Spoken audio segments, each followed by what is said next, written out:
It Takes Two, Amy Eiler, JJ Gordon, and in the studio the last Tuesday of each month at about 1:10 is Christy Wilkie. She's with Dakota Family Services. It's Peace of Mind. Welcome back to the studio. I'm so happy to be here. I'm so happy you're here. Though.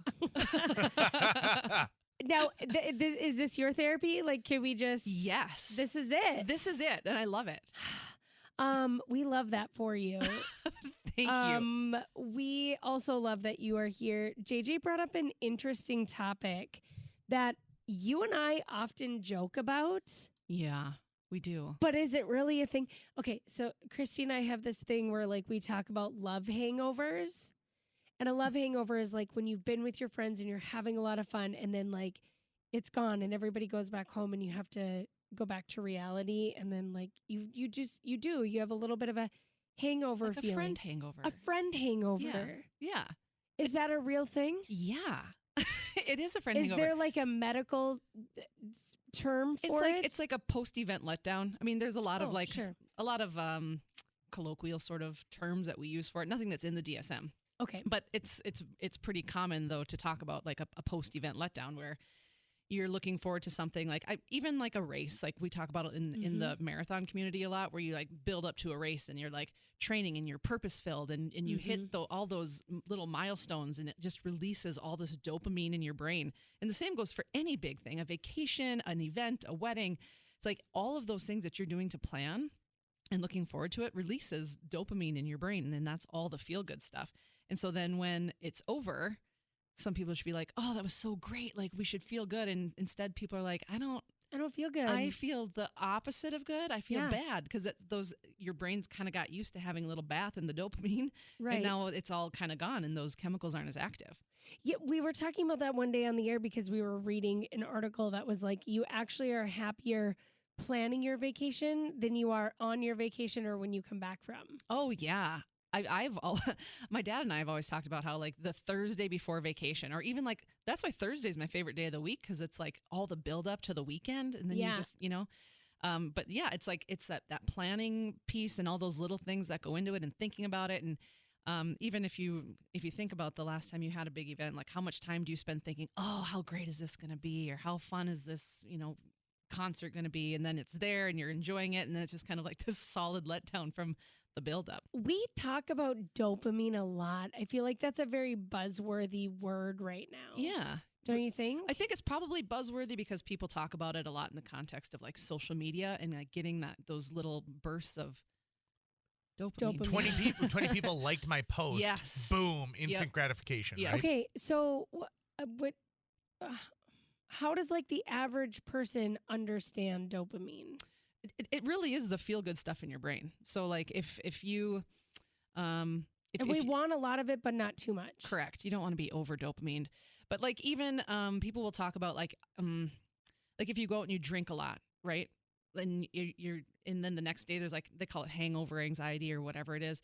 It's because your brain took all that dopamine that was in there and it used it by using alcohol or whatever it was, and so it kind of depletes it, and so then there's like this, your brain's got to take some time to replenish your dopamine, which it does, but some brains do that easier than others, which is why they're like depression is a thing and medications are a thing. Can we test someone's dopamine level? That's a really great question. I mean, I'm sure that somewhere along the line that you could. I doubt we could get Blue Cross Blue Shield to cover it. Right. but I'm sure you can somehow or other. Right. And are high levels of dopamine or low levels of dopamine associated with like diseases? Like, is your body, I don't know. Yeah, like do you have an underactive pituitary gland if you're not producing enough dopamine? I don't know. Like, I feel like maybe we should know more about dopamine. Like, how are we? Maybe we should all know more about dopamine. I only know about it in the context of mental health. Sure. And so like I know that we want it. And I know that we want it, crave but it. we don't want too much of it. See, this is the hard thing. Right. How do you balance that? I suppose just life will balance that for you because not everything is happy and roses. That's correct, yeah. Okay. So life usually balances everyone's dopamine. Everything comes and goes, right? Like there are times of your life when you're happier, right? Like yeah. 23. That was a great year. What a great year. Were you really don't get me on this soapbox. In fact, no, don't get me on this soapbox. I've never had more fun in the Twin Cities than I did when I was 23, and I had buddies who lived down there. That's great. That's literally all of us. But I think that we have sometimes rose-colored glasses about being in our early 20s or being in high school even or being in college. And we're like, that was amazing. We were so No, we weren't. We were stressed out literally all the time. We were like, can we pay our bills?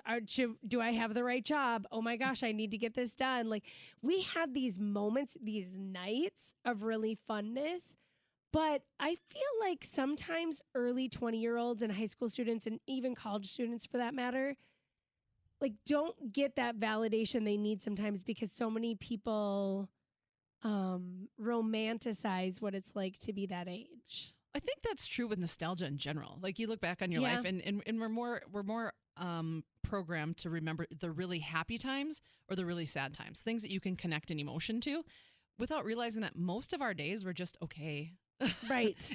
Most of your days are relatively routine and you kind of move through them. And I talk about that a lot with parents actually when they bring their kids in because they're like, oh my gosh, this one day and it's going to be ruined and this is what they're going to think of forever. And it's like, no, like most kids don't have those kind of memories of this one time when, whatever. It's like the really bad stuff and the really good stuff we recall and maybe some nostalgic stuff in between. But think about how many days of every minute of every day that you actually remember from your life. There's not many. It is funny you say that because I have found myself in the last year kind of obsessing over small social interactions that I feel like I should text this person and be like, do you remember 6 years ago when you said this and I said this back and I'm sorry I made it weird. And not big things like someone comes really like remember them? Oh, and they are inconsequential at best. Yeah. It's not moments where someone's like, hey, I love you. And I'm like, I don't ever think about you. That would be something to remember. But this is more just today. One of our coworkers, I was texting with her last week and she texted the word stop back to me. And she came in, she goes, oh my God, I thought that maybe you interpreted it as me saying stop texting me. But I was saying stop, like this is too much amazing information you're giving me. And I was sick yesterday. And so I've just been dreading and I hope you didn't. And I was like, that's not how I interpreted it. Like, I was like, I heard you say stop and, which really meant go. Right. But I think about some social interactions all the time and how awkward it was. And I wish I could go back. And if I had a time machine, I'm not going back and solving big problems.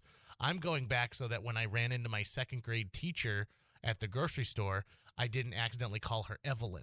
Is this a That's thing? a very, for anxious people, it is a thing. Okay. This is anxiety. We just diagnosed you with anxiety. I think so, yeah. Yeah, it's a very anxious thing for people to do, and you're not alone. Like, I have this conversation a lot with people where they're like, they said this and I said that and whatever, and it's like, do you have any indication that person interpreted that in a negative way? And they're like, well, no, but what if they did? And it's like, anxiety is made up of what ifs. I have a friend. Anxiety is made up of what ifs. We were playing a game where you talked about the most mortifying, embarrassing moment of your life. And everyone else is thinking and he's already writing it down. And it was a moment when he was at a Take-Two video and he had a video game and he walked up to what he thought was his mom and was explaining about the video game. And she was like, uh-huh. And then he looked up and saw it wasn't his mom. And he said, I think about that on a daily basis. What? Like he's mortified about it 30, almost 40 years later. Yeah. That's wow. Yeah, thanks a lot, brain. Anxiety. That is anxiety. Or in that case, honestly, maybe a little unprocessed trauma when you go up and someone and you think that this is going to be like your caregiver figure at that very young age and you look up and it's not that caregiver figure and you're like, you have that moment of like absolute panic that you don't know where your parent is. Right. Like that happens a lot. And he was so deep into this conversation already. I think that's it. It's one thing if you walk up and like you tug on someone's coat string. Oh, sorry. But he was deep into a conversation with this woman, this rando. So I'm like, I wonder if they think about it. No, they don't. I bet they don't. Remember when that kid? I bet they don't. And if they do, it's not with anxiety. It's probably like, oh my gosh, that poor kid. Right? That came up and thought that I was his mom. Or that was mom. so cute. Yeah. This kid was just having a conversation with me about this game. Yeah. And I liked hearing about it. They were probably like, whatever. With anxious people, I'm like, think of how many moments you have in your life. Like literally, like think of how many moments you have in your life and how many interactions with people that you have in your life. how many of those are you really going to remember? And how many is the other person going to remember? What are the odds that 2 people are going to remember that exact same interaction in the same way and obsess about it in the same way that you obsess about those moments? It's pretty rare. It's very rare. And I always feel bad when someone's like, remember when you said this one thing to me? No, I don't. I don't. 100% Right over the I head. don't. Right. So I shouldn't feel bad about that. You shouldn't. That's just like, that's normal to not be remembering things. Yeah. Okay. Okay, thanks. Oh, It is. Like this person who texted in December 26th, Christmas is over. Talking about our, like you the lead up, and then all of a sudden it's gone. It's gone. Right? Yeah. It's done. I think Although that there I've is a lot with that. I think people do really It's feel true. like something's missing afterwards. Yeah, definitely. And no 2 people think about that the same, right? Like I think there are a lot of people that really almost feel a relief when Christmas is over because it brings them a lot of stress. And so it's like almost the opposite of that happening when it comes to like Christmas specifically, because that can be so hard for some people. And then for other people, it's just a lot harder because it's like, when am I going to get everybody in my family all in the same room ever again? And then it's like that it happens and it's so fun. And then it's like, oh, but when is that going to happen again? Right.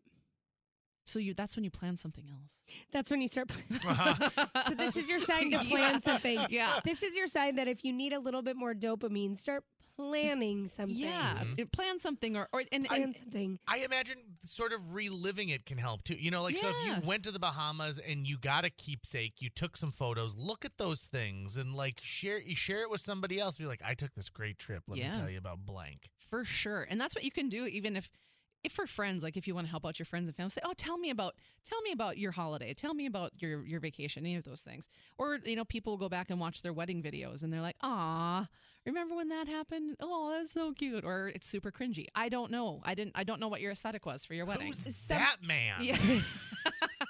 Sometimes when something really bad happens, I'm always like, oh, that's so fun. We're going to remember this. Yeah. Is that and you will. Do you know what I mean? Yes. Like, I'm always like, if something goes awry, there's a better chance we're going to all remember it. Yeah. So it's kind of fun when something bad happens. Like, there's been plenty of, I know that sounds bad. No, like I'll give it a solid. I'll agree with you. Like on a 5 to 6 on a scale of 1 to 10. Yes. That's cool. Yeah, yeah. Like Christmas. That's memory. Christmas. I don't remember a lot of Christmas. Like I kind of have faint memories of them, but it's like if we start a fire or explode something in the kitchen, we're remembering that. That's true. We're remembering that Christmas. So Yeah. that's kind of fun and spicy. It is fun and spicy. Someone said, I just had to share a few years ago, I was at a store with my sister and I was smelling candles. At some point, she had left me and I didn't notice. And I grabbed a candle and insisted she smell it. The lady next to me apparently looked terrified, my sister said from down the aisle, but she leaned over and smelled it. Oh. When we bring this up, we both laugh hysterically and at how terrified the lady looked that I was insisting she smell this candle. That's hilarious. I probably caused her anxiety, it said. I guarantee you that is a story that they tell with a lot of like joy in They their both- household. yeah. Oh, for right? sure. The other lady That's tells funny. it too. Yes. Just maybe with 100%. maybe with a different inflection, but Right. yeah. Every time she smells peppermint mocha, she's like, "Oh, and have I told you the candle story?" Someone else said, JJ, same. I have a handful of those interactions, and when I think about them, I relive that whole feeling all over again. Mental, emotional, physical. It happens. It all happens again. Oh, that is stress And city. why does that get to live rent free in my brain? But I can't tell you what the 7 wonders of the world are. Because you're anxious. Is it Because you have anxiety. from that I long ago? Googled They're it. like, "All right, we're filing this one right now." Boom. Yeah, because it triggered something. It made you feel a certain way. Anything that triggers like an intense emotion in you in some way, shape, or form, yeah, it's going to stick around there for a while. And we don't really do a good job of understanding how intense of an emotion someone might have. Like, if I don't have an intense emotion about it, but somebody else does, it's hard for me to put that into my block of like, this person's really having a moment right now. Right. But for me, I don't care. It's come and gone. If Right. you feel like you're not having enough intense emotions, could you be depressed, or is that just like you're doing good, you're doing well? Does that make sense? Yeah, it depends on the emotion. Like if it's apathy, if you're not really feeling anything, you're just kind of going through the day. That I think a lot of people mistake apathy or depression for apathy, and they're not the same. Like if you're not feeling anything, I'd be like, maybe we should talk about that. Like you don't have to be like depressed in order to like be depressed. I not to put the cart before the horse, but in February, can we talk about empathy? Yeah. Because I really feel like we are training the next generation to be more empathetic than previous generations. Oh, yeah. Let's do it. Okay. There you go. Okay. There's your topic. Bullied already. right into that. I'm going to go back to my desk and be like, I shouldn't have said that on air. I should have said an email. What am I doing? I didn't talk to Amy about it in advance. Come on. JJ, we're both okay with empathy We're being okay, the topic yeah. next month. So JJ, you go home. You don't need to think about it. You go home okay? anxiety free. Okay, thank goodness. Let's create anxiety about something else for you before the end of the day. Not that, though, good, okay? fantastic. Yeah, we'll find something else. Christy Wilkie, thanks for being with us. Thank you for having me. Peace of Mind, the last Tuesday of every month here on KFGO.